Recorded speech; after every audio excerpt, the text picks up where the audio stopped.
संसद के भीतर और बाहर भारतीय जनता पार्टी को घेरने और विपक्षी एकजुटता का दिखावा करने की कोशिश को एक बहुत बड़ा और करारा झटका लगा है।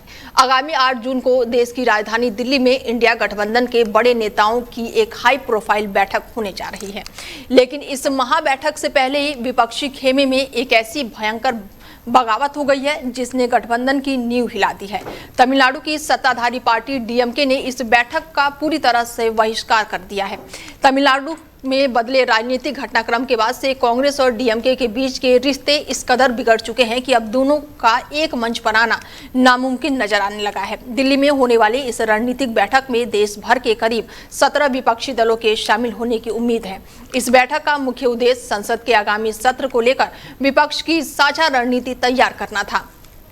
लेकिन अब सबका ध्यान इस बैठक से ज्यादा डीएमके की अनुपस्थिति पर टिका हुआ है। दरअसल इस विवाद की जड़ जो है तमिलनाडु में कांग्रेस का हालिया कदम है।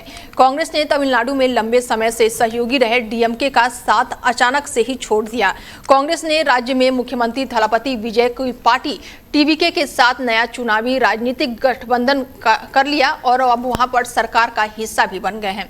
कांग्रेस के इस अप्रत्याशित कदम को डीएमके ने अपनी पीठ पर छुरा घोंपने जैसा माना है, जिसके बाद से दोनों का रास्ता अब अलग हो गया है। दोनों पार्टियों के बीच कड़वाहट इस हद तक बढ़ चुकी है कि इसका असर अब देश की संसद में भी साफ देखने को मिलेगा।